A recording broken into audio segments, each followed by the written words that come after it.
Okay, welcome to today's lesson. I know there's a few of you that have just jumped off and joined us. And so far, we've been working on doing some of these flowers, different kinds of beautiful flowers. I'm showing you today kind of more of a loose technique.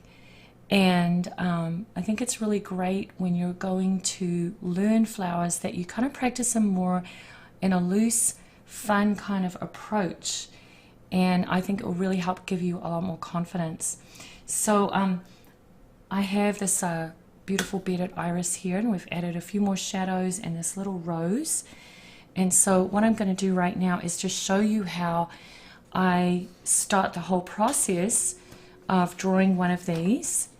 And you want to use a 2H pencil, because if you do work in watercolor and you press too hard, it can be very difficult sometimes to erase your lines. So I encourage people to use a 2H pencil, because then you can go ahead and, if you need to go ahead and take sometimes to erase your lines.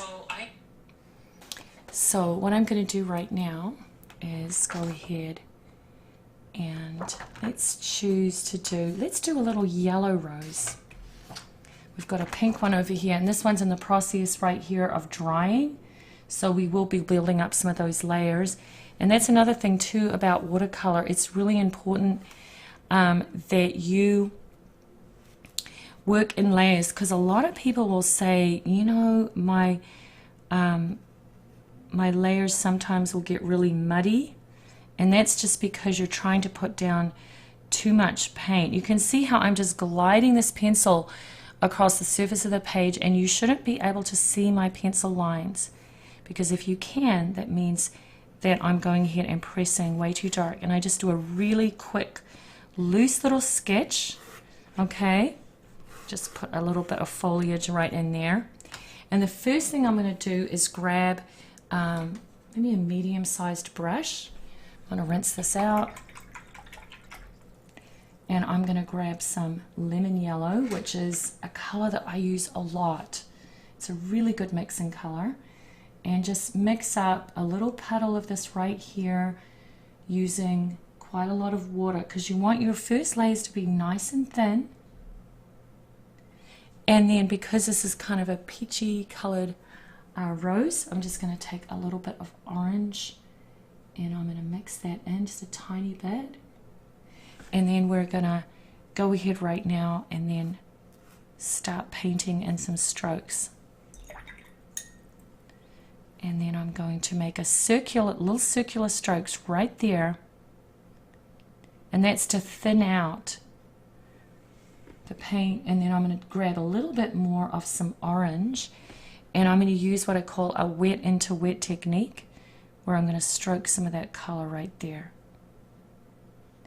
So you can see that that is mixing together. And I'm just going to go ahead right now and just move my cursor over, because I want you guys to be able to see these colors that I'm... There you go. That's probably a lot easier now for you guys to see that. Okay.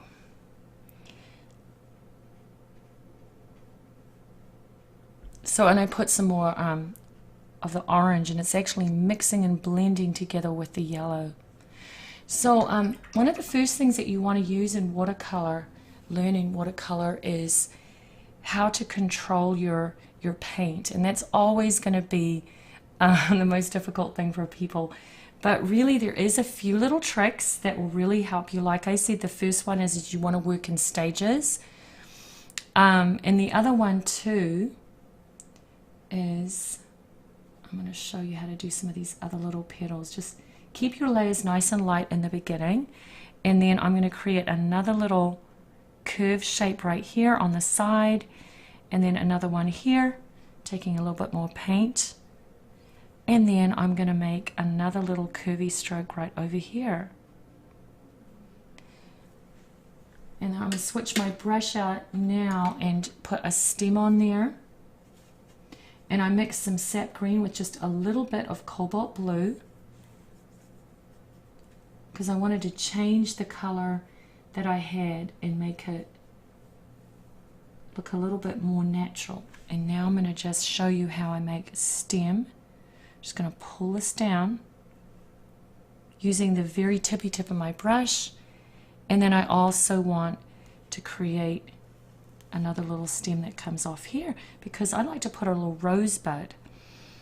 And so I'm going to make a little circular shape and then some of those little sepals, just like that, and then another one right there. But I'm not going to put the color in yet because I want this to dry. And that's another thing too, is you're going to need sometimes to allow an area to dry before you add, say in this case we're going to add yellow, and we don't want that to run together, right? So what we do is just draw this part in and then work on some of the petals, and then also some of the leaves, just painting in that shape. And then also notice how I'm painting in the outline and then taking some more paint and just filling that in, and then using just the tippy tip of my brush to pull that down, okay?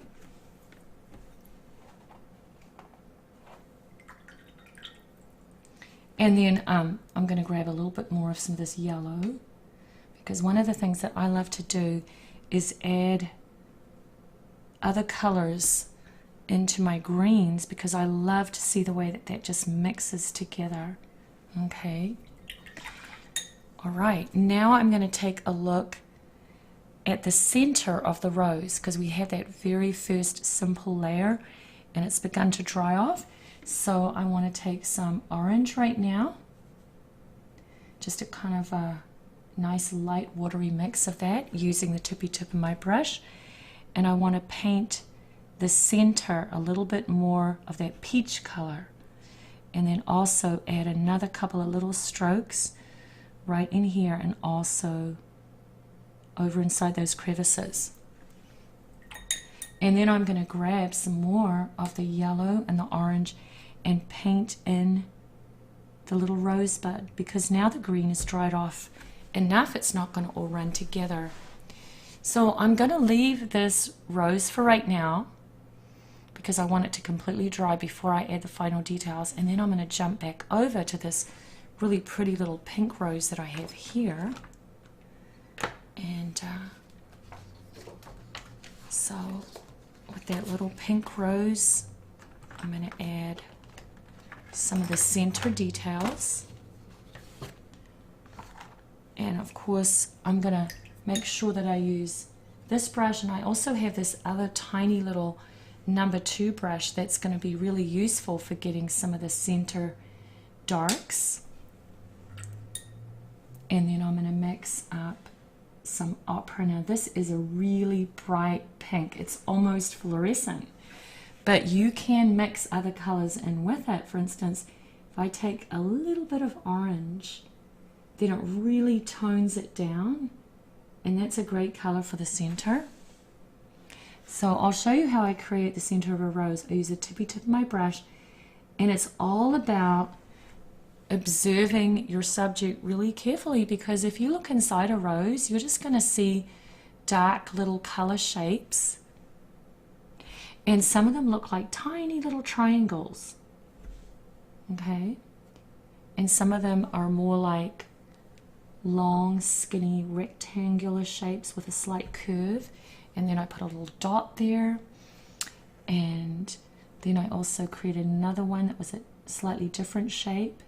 There's another little dot.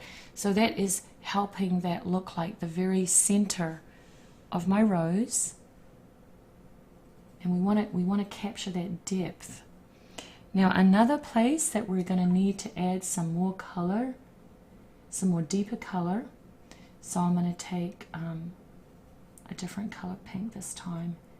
Okay, I'm also going to keep the wash kind of still watery, but inside this petal it's got this darker color shape, so I'm going to paint that in just like that. And then also this one over here has a darker shadow, so I'm just going to paint it in kind of loosely with the tip of my brush. And then once I've done that, I'm going to go ahead and just use a little bit of water on my brush and then drag it down. So now it has this beautiful soft edge. So that's another very important technique that you want to learn when you're first learning the basics of watercolor, is how to soften some of your edges. I'll show you how I do that again. I take a tiny bit of just pure water on my brush and I drag it along the edge. And we can do it also along this edge. And I'm going to go back and forth just a little bit to kind of break that edge up so it blends with everything underneath it. And then a little bit more of my pink. And there's a bit of a shadow on this side of the rose, so I'm going to go ahead and make that darker. But once again, you'll see how I'll smooth out and just blend this out.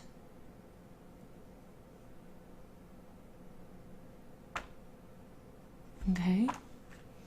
I'm also going to go back to this pink mix, but this time I'll add a little bit of purple to it to just change the color up slightly. And then I want to darken just kind of the edge here. I'm not going to leave it like that, however, because it won't look very natural. And once again, take some more water and just smooth it out. And at the base, you'll often see if you're painting something from life that at the bottom of it, it's going to have more of a shadow. And it's logical because the light is usually coming from, the sunlight is on top, so naturally it's going to have more of a shadow underneath. And I'm going to soften that. So there's our simple little rose.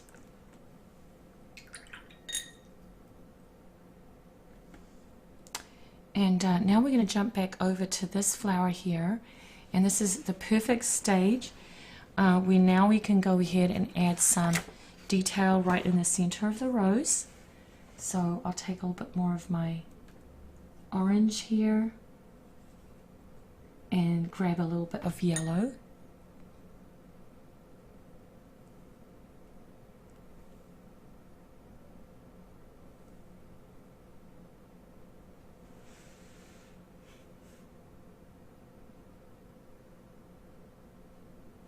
So once again, I'm just getting some of those shapes right there in the center, because that's more, it's really important when you're painting a rose that you get some dark shapes, because it's going to be right in the center where it's more the focal point and it's definitely darker.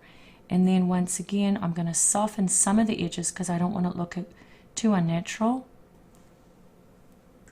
And then I'm going to go for some orange just to darken up some of these crevices right in here.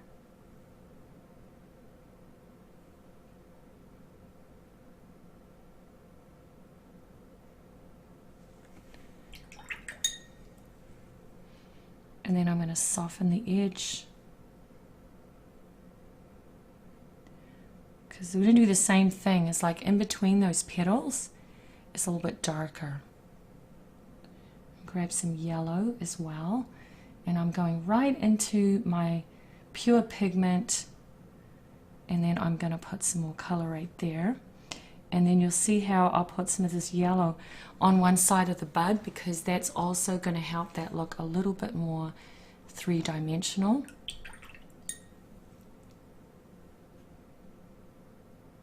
And then I'm going to pull this color here, right there.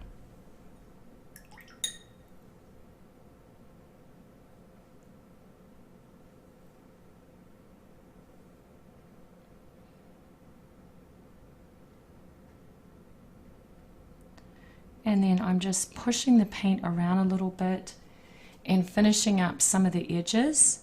Now, another thing that you'll see on stems is that even though they're small, they definitely have a light side and a shadow side, and that's where I'll go ahead and I'll switch over to a really skinny little brush and take up some more of the pigment on my brush, and I'll drag it down, because you want that stem to have some dimension to it. So I'm just dragging that darker color, and you'll see I'll put just a little tiny bit on the base of that little rosebud right there.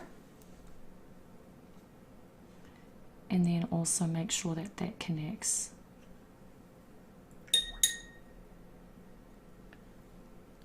Okay.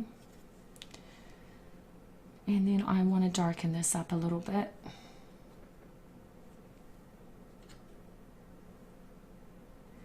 Okay, and you guys feel free to go ahead and ask any questions that you might have.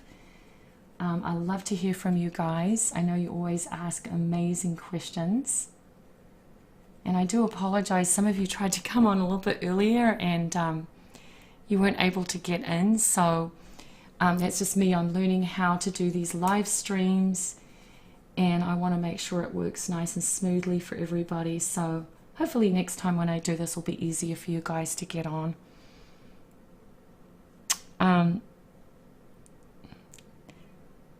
And I see we have Jason on here. Hello, Jason. How are you doing? So nice to see you.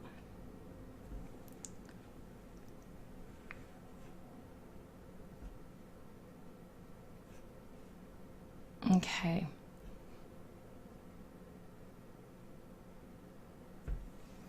All right, so I'm just finishing this one up here. And I think I might do one more flower before we sign off today. And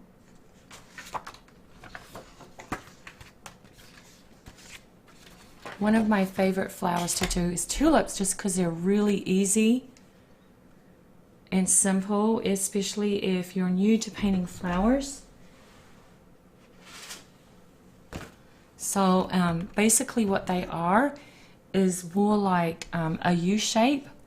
I'm going to pull my block down.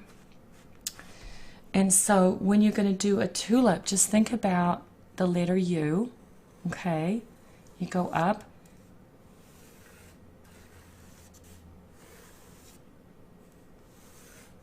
Now you can see how softly and gently that I'm moving across my paper. And so you know what's really difficult for people too is when they start learning how to draw with watercolor, and most of us when we do that we'll start pressing down really hard because that's how we learn to write. But you have to kind of remind yourself when you're drawing those outlines for watercolor that you want to press nice and soft, okay, because that will make it so much easier for you to erase your lines. Okay, so, and of course we want to put a little stem on here, okay, and maybe also some of those long, skinny, sword-like leaves that you'll see on a tulip, okay. So let's take a medium-sized brush, and then I'm going to go rinse my brush out right now, take a little bit of some pink right here and mix it with some orange.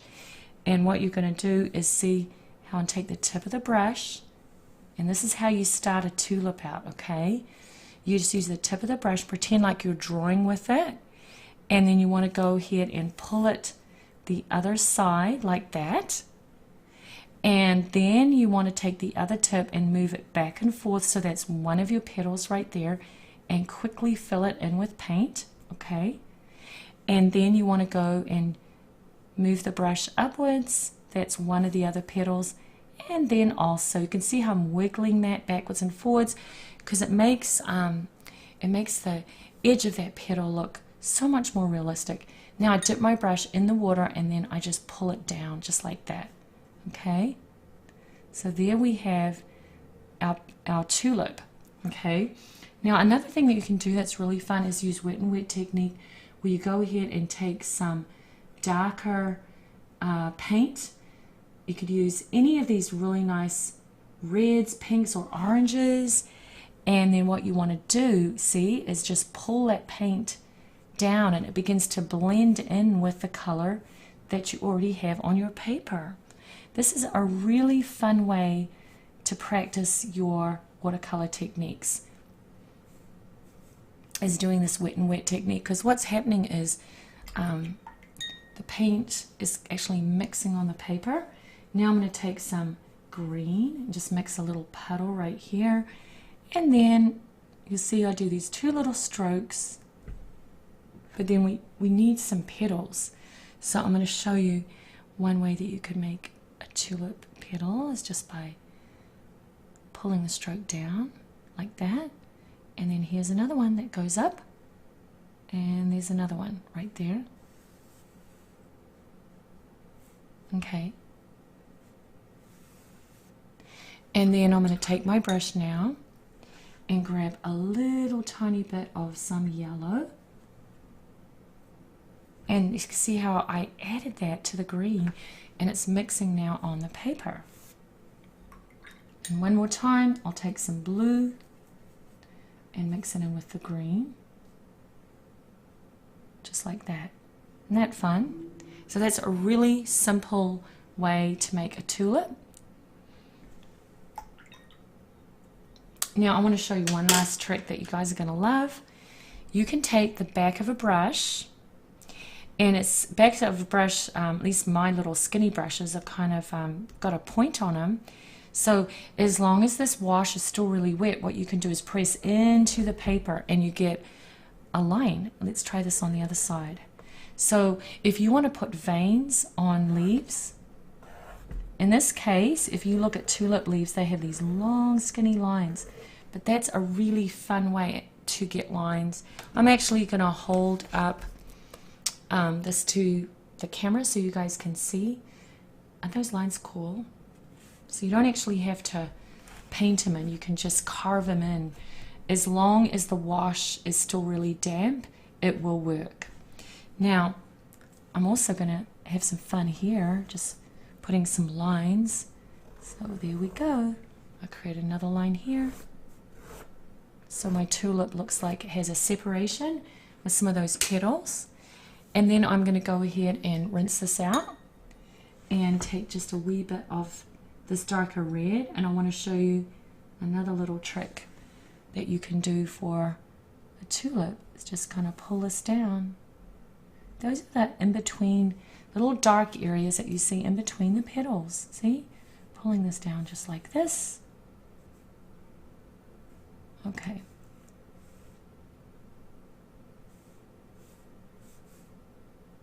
Okay.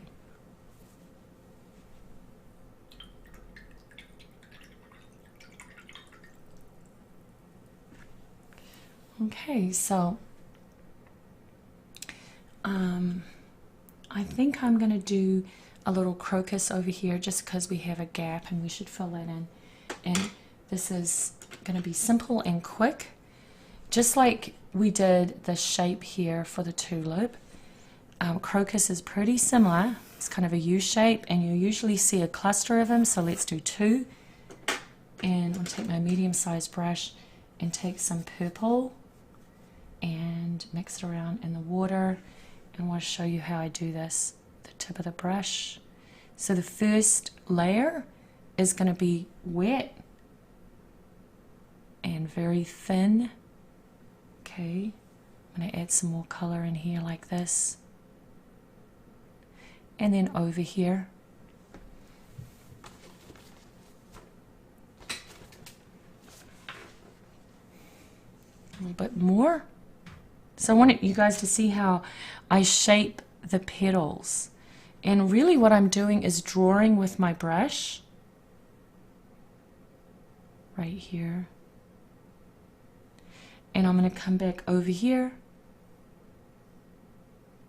Okay, so there's a little crocus. And while those layers are drying, they're just going to dry for a wee bit. We're going to take some of our green, and you want to make these stems. There's one, it's kind of curved this way, and the other one is curved the other way. And then we have to put some of those little spiky leaves. This is what crocus leaves look like, just like that. They're short and spiky and kind of thin and long. So we'll make a few of those. Put a few more, and maybe just one up in here behind, just for fun.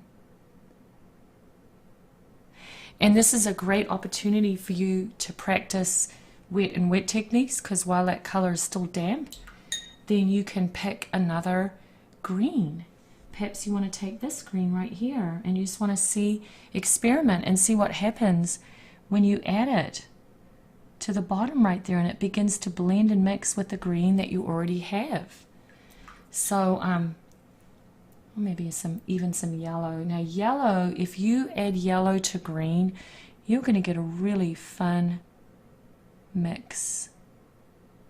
Okay, and you can blend it. All you have to do is just take the tip of your brush and just kind of drag it up, and then it's all going to blend together. Okay, so that technique that I showed you, where you just keep adding those colors on the paper, is called wet into wet, and it's very fun. Okay, so there's our little crocus flower, but we do want to add some more shadows in there. So this layer of paint is still wet, so what I can do is right here, I want you guys to see how I add the darker purple in, and because the paint is still damp, then you can see what happens when I add the other purple, right? It sort of blends a little bit. It has a fuzzy edge. Look over here, isn't that nice, the way it just blends? Because usually crocus flowers have purples, different shades of purple and kind of a blue. So, and some of them have varieties, kind of has stripes on them too. So using this technique is just a perfect way to paint these flowers. Okay, so there's a little crocus flower. And if I wanted, I could just go ahead and maybe make a little bit more foliage. Those are those little spiky leaves. Okay. All right, so here we have a page of these little flowers that we created, and I think that this is a really fun exercise to do if you just want to play around and learn how to make flowers. And then what you can do is, once you get more comfortable with it, I want to show you this one. Now this took a long time, but it shows you how you can take different kinds of flowers and then make you know, a painting that is more like a bouquet. So perhaps you wanted to make a card for somebody for Mother's Day, then you could start out by practicing making the single flowers and then put them together and make a card. And I'm sure that that would make a lovely gift for somebody as a hand-painted watercolor card that you made. I'm sure your mom would love it. Okay, so I hope you enjoyed today's little lesson. It was so fun to see you guys on here. And I'll definitely be back on here once in a while with some more lessons and some announcements about different classes and things that I'll be offering you guys. So stay tuned for more.